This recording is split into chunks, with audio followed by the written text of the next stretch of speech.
Coming up on AgweekTV, the hot, dry weather takes its toll on crops and livestock in the region. The ongoing drought and high prices make marketing and replanting decisions very difficult in northern North Dakota.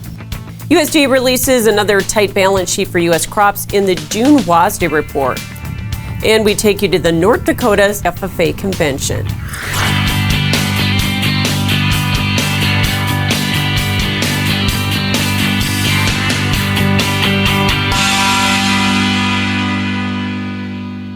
Welcome to AgweekTV. I'm Michelle Rook.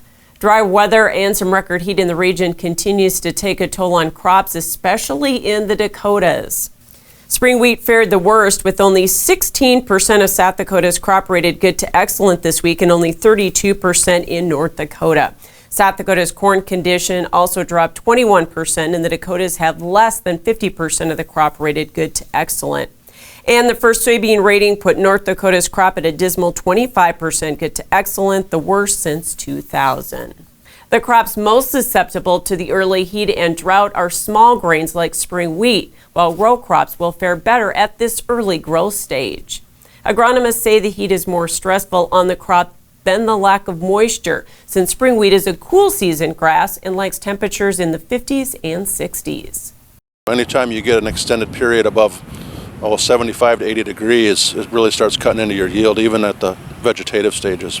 It's early enough for spring wheat to somewhat recover, but he says the yield loss depends on the duration of the heat stress. It's hard to put a number on it at this stage, but I think, maybe we've lost 25% of our yield potential already. Kleinjohn isn't concerned about row crops because yield isn't set until the reproductive stage for corn. That's around the V8 stage. He says soybeans have the ability to shut down when it's hot and dry and wait for rain, plus yield isn't set until flowering. A series of challenging weather events has some North Dakota farmers facing tough decisions about replanting.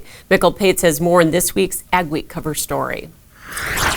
In northern North Dakota, they have drought, frost, and drought again, and the greatest of these is drought. We've been too windy, we've been too cold, we've been too hot, we've been too dry.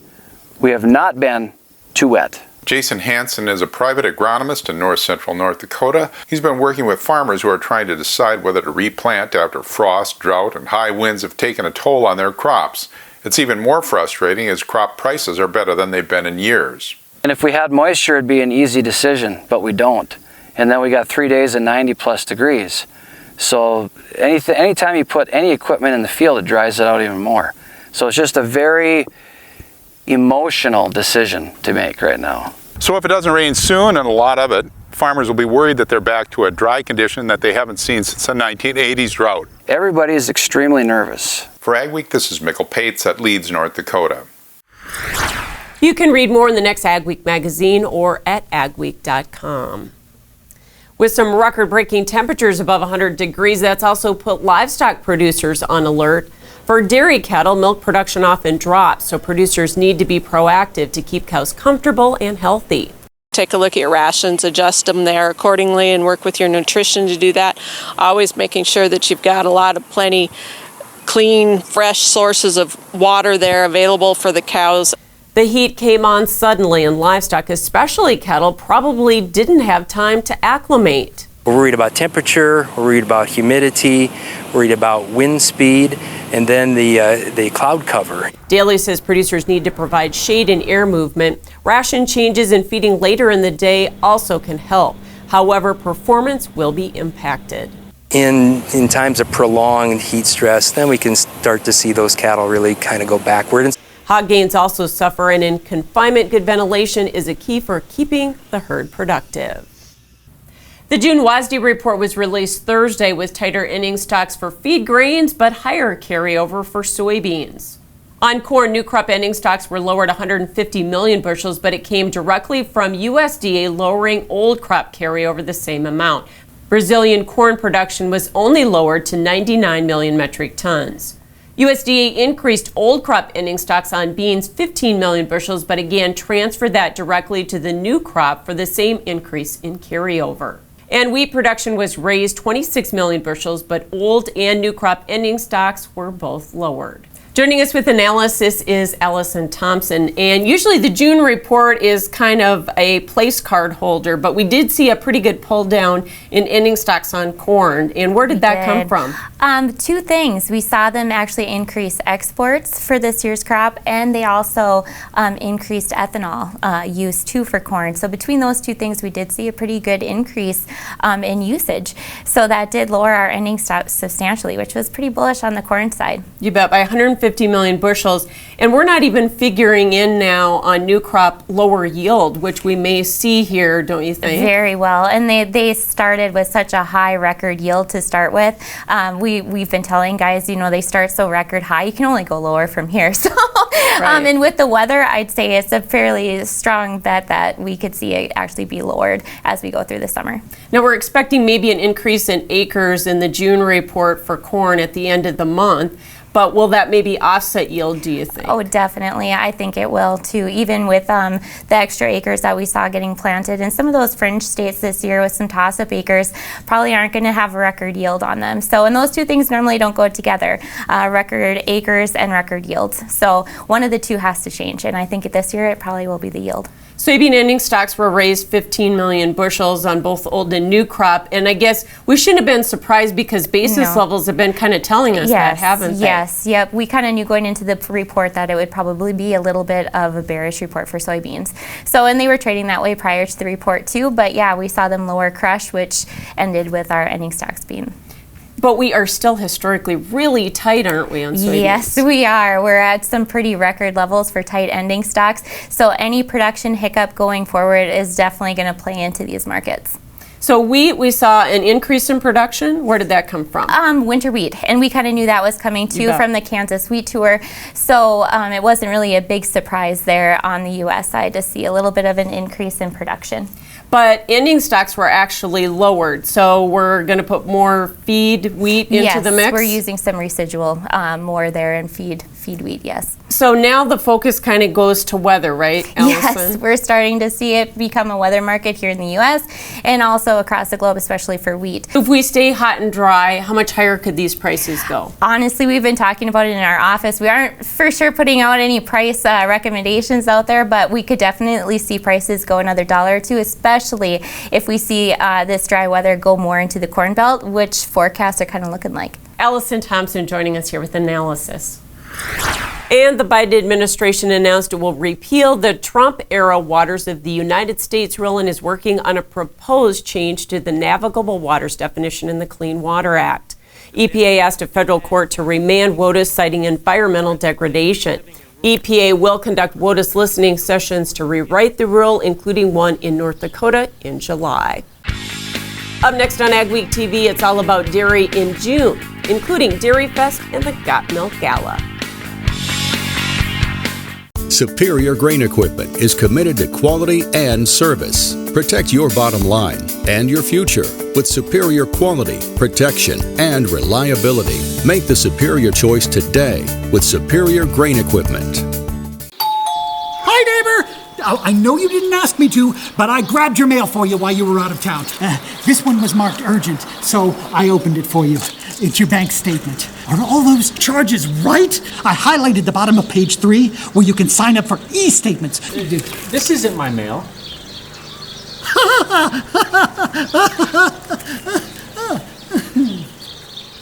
E-statements with Cornerstone Bank. Keep nosy neighbors at bay by switching today. Challenges. We all face them at some time. But it seems that ag has seen its fair share over the past few years. Has your farming operation been able to stand the challenges? If not, maybe it's time to talk to the risk management specialist at Martinson Ag. We can help you make the sound decisions to help your operation weather the storm. Martinson Ag, your one-stop shop for crop insurance, livestock insurance, and marketing. We are here to take your operation to the next level.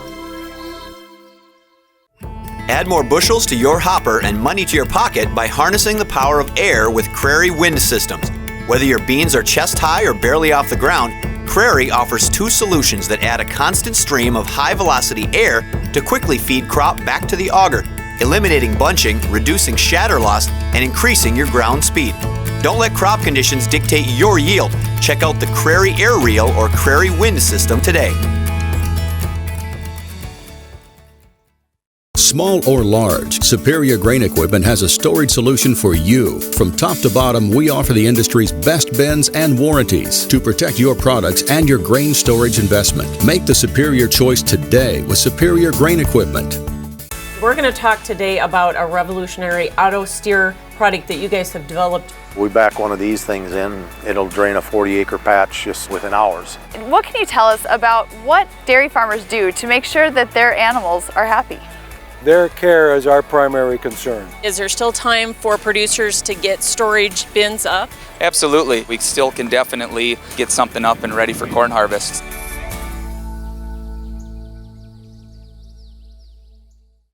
The world's largest pork trade show resumed after canceling in 2020 due to COVID and African swine fever the year before. The World Pork Expo returned this year. Producers have faced big challenges the last 3 years, including Chinese tariffs and COVID plant shutdowns that caused thousands of pigs to be euthanized. NPPC officer and Pipestone, Minnesota producer Terry Walters says now they're fighting California's Proposition 12, which mandates larger spaces for gestating hogs. Studies indicate it will be costly to implement and increase food costs.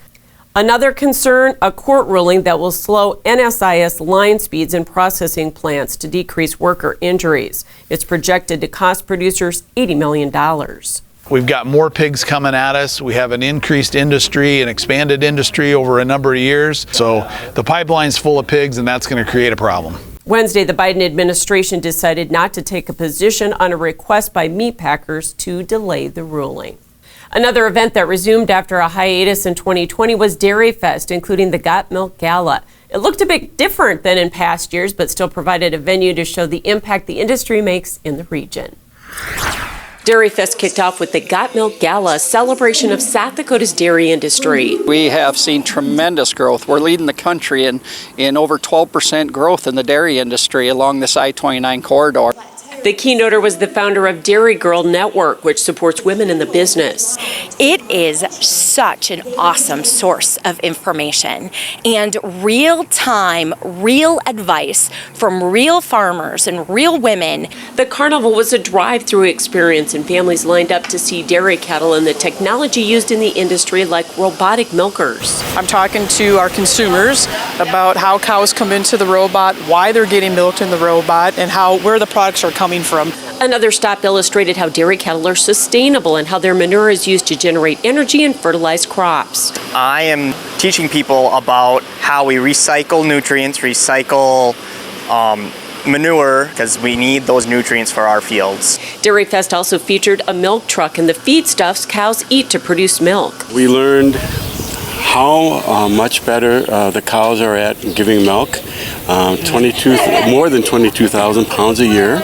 And participants got treated to cheese and SDSU ice cream. Coming up on AgWeek TV, we'll take you to Fargo, North Dakota for the State FFA convention, where I'll introduce you to the Wendell siblings, all livestock judges. And I'll introduce you to the Axe family that are all ag educators spread across the state. At Trans Systems, every day is a great day to haul beets. Our family-owned business moves more beets than anyone in the world. We enjoy good work and good pay, and many of us have been here for decades because it's a place where our opinions are heard and our accomplishments are seen. We're your home every day and can take summers off. Here, our safety and yours matter most. Trans Systems, a sweet haul in the Red River Valley since 1983. Don't miss out on the equipment you'll need next season. Titan Machinery, your local Case IH dealer, has early order discounts on its full line of powerful, efficient, new Case IH equipment, including tractors, combines, and self-propelled sprayers. Get a great deal and ensure that you have the latest in productivity and technology. Supply chains are tight. Contact your Titan Machinery dealership today and find out how much you can save by ordering ahead. Titan Machinery, your local Case IH equipment experts. Steffes Group, selling land and the equipment to farm it since 1960. If you're interested in selling or have questions about our auction process, head to our website at steffesgroup.com to contact us at any one of our 4 locations located throughout the Midwest. You can also visit and subscribe to our YouTube channel to view all of our auction previews and recaps to stay up to date on the market in your area.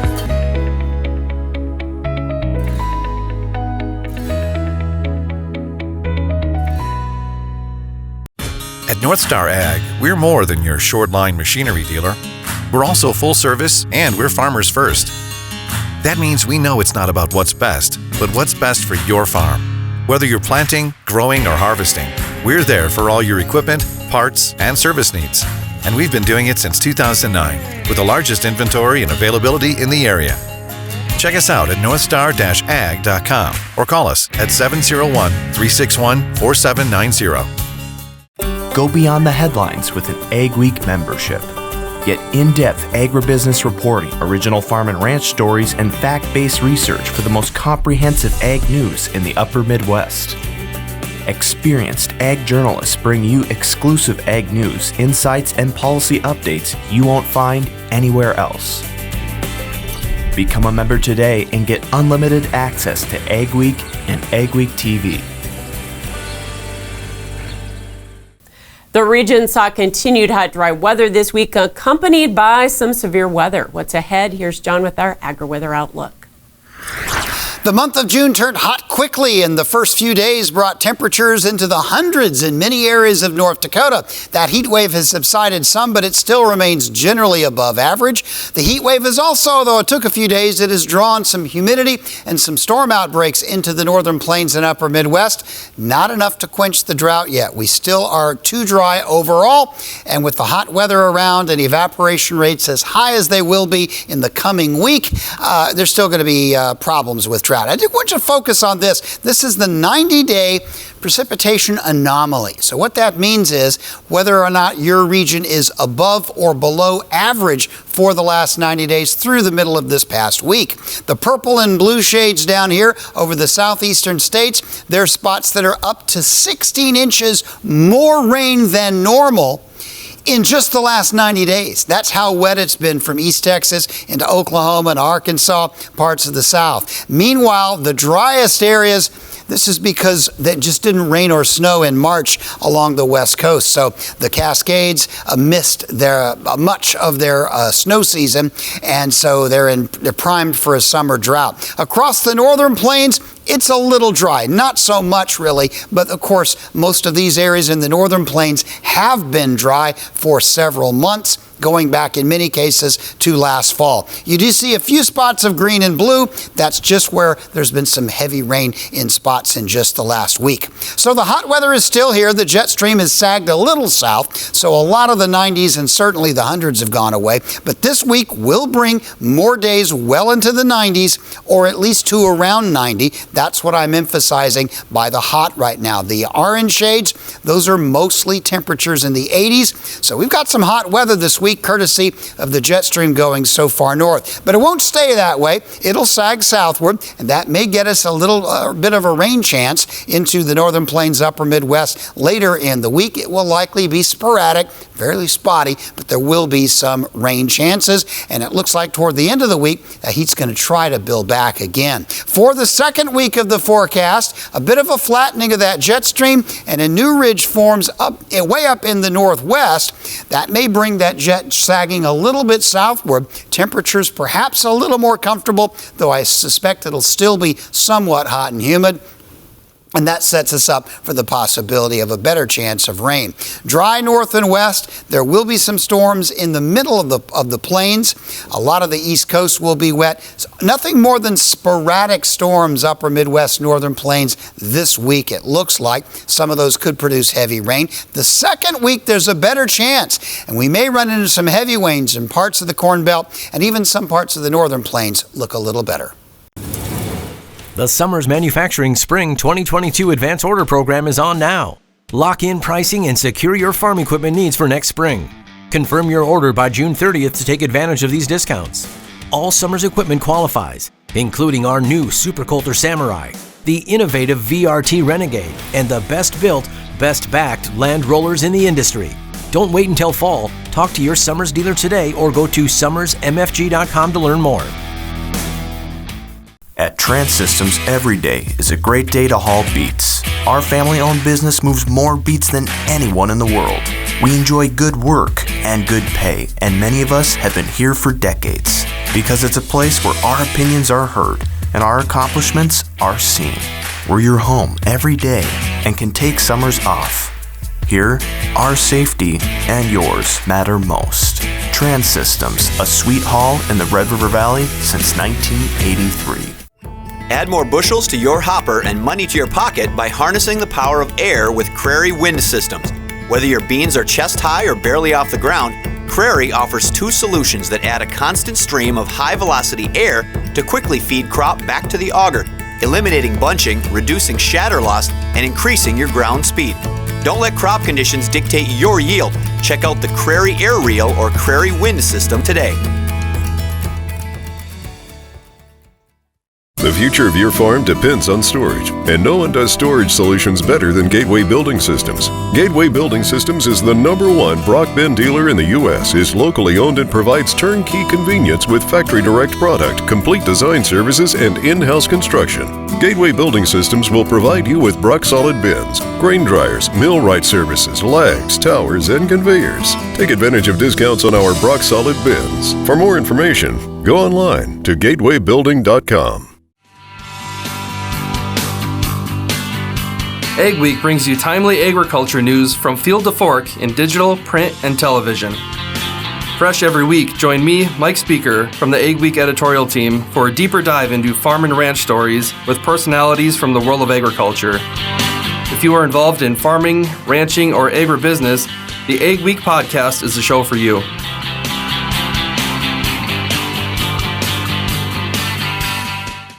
The North Dakota State FFA Convention was held in Fargo this week. Katie Pinky talked to the state championship livestock judging team made up of 3 Wendell siblings from Lemoore. How did you get to be a team of livestock judges with your siblings? It started when we were little junior in 4-H. We had a really strong junior team at Dickey County, and it kind of grew from there. And how about you, Rose? How did you get involved, or did they have to drag you along, or was it natural for you? We used to actually judge with 2 of the state officers now, Caleb and Callie Helk. They were on our 4-H team for the longest time.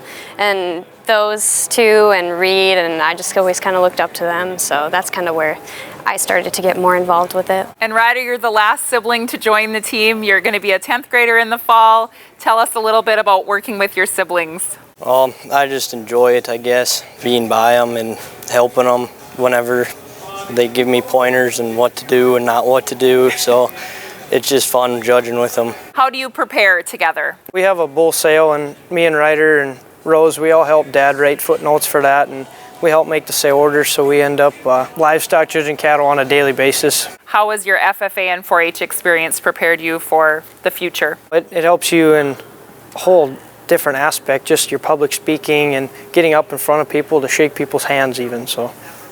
How about you, Ryder? I don't know, I guess it helped me, like when we're looking through cattle to buy and stuff, it helps us pick out what ones are good to us and what ones we want. Thanks so much for joining us. And again, the Wendell siblings from Lemoore, North Dakota. Next, the Wendells will compete at nationals. For one North Dakota family, teaching ag is the family business. Emily Beal caught up with 3 members of the Axt family at the State FFA Convention. For many, State FFA Convention is a place to see old friends, but for these 3 teachers, it's a place for a family reunion. We're always talking work and FFA or ag ed, so we do collaborate with each other a lot. It's just nice to have that person you know or people you know that you can reach out to. Carissa Axt and her brother Dave grew up on a farm in central North Dakota, and their dad is an ag teacher. So it should come as no surprise that they're keeping it all in the family. Now they're all also ag teachers and FFA advisors. I think it's probably more interesting or amusing for our students because they're always interested to see, like, when are we going to see your dad, or are we going to run into, or are we going to hang out with your sister's chapter? Michael Axt started his career as an ag teacher for a few years, but then he returned to the family farm for almost 30 years before returning to the classroom. He's proud to be able to influence kids and watch his own children in their ag ed careers. It's fun, and yet at the same time, it's something that we very seldom ever talk shop when we get together for family, because we see each other during winter CDs and our FFA activities. And I don't think there's a more fulfilling career than ag ed. The kids' lives that you touch, the community members that you get to know, and just really building that next generation. The lives you'll touch, and even if it's only one kid that comes back and says, hey, thank you, it's worth it. In Fargo, North Dakota, this is Emily Beal for AgWeek. Still ahead on AgWeek TV, highlighting the importance of women in ag. Challenges. We all face them at some time. But it seems that ag has seen its fair share over the past few years. Has your farming operation been able to stand the challenges? If not, maybe it's time to talk to the risk management specialist at Martinson Ag. We can help you make the sound decisions to help your operation weather the storm. Martinson Ag, your one-stop shop for crop insurance, livestock insurance, and marketing. We are here to take your operation to the next level. At North Star Ag, we're more than your short-line machinery dealer. We're also full service, and we're farmers first. That means we know it's not about what's best, but what's best for your farm. Whether you're planting, growing, or harvesting, we're there for all your equipment, parts, and service needs. And we've been doing it since 2009, with the largest inventory and availability in the area. Check us out at northstar-ag.com or call us at 701-361-4790. Don't miss out on the equipment you'll need next season. Titan Machinery, your local Case IH dealer, has early order discounts on its full line of powerful, efficient, new Case IH equipment, including tractors, combines, and self-propelled sprayers. Get a great deal and ensure that you have the latest in productivity and technology. Supply chains are tight. Contact your Titan Machinery dealership today and find out how much you can save by ordering ahead. Titan Machinery, your local Case IH equipment experts. This is Dennis Beliski reminding you we do auctions and we do them well. You've built your operation with hard work, and when it's time to sell, all or part, you deserve the best. Details from repairs and preparation to promotion and settlements are not routine. Chances are you'll only do this once, so we'll tailor an auction just for you and get it done right. On-site at your farm or added to one of our highly successful Alaris Center auctions, we have the skill, reputation, and integrity to meet your needs with best-in-class commitment and quality service. Find us at resourceauction.com or call 701-757-4015. For AgWeek, this is Mikkel Pates at Watertown, South Dakota. We'll look at the positive impacts that dairy can have on the community. A Minnesota couple has put a grain bin to a new use. Spoiler alert, it's not grain. This elaborate system of tubing with the downhill slope is how Maplewood State Park gathers sap to make syrup. Thanks for joining us for this week's edition of AgWeek TV. Remember, for all your ag news, go to agweek.com or follow us on Facebook and Twitter as well. Women are a growing force in agriculture, and that was highlighted at the 11th Annual Ag Women's Day, where women of all facets of the business shared a day of education and networking. And just celebrate the role each of them has in agriculture, and especially in South Dakota as certainly a leading industry for us in our state. The keynote speakers were Hunter Pinky and his mom Katie, who shared the inspirational story of Hunter's paralyzing skiing accident and his journey to recovery. But I think my story gives hope of whatever you're going through, that you can get through it and that you can make it a better situation and learn something from it. More than 200 women participated in the event. Thanks for watching this week's edition of AgWeek TV. Remember, for all your ag news, go to agweek.com and follow us on Facebook, Twitter, and Instagram. Have yourself a great and safe week.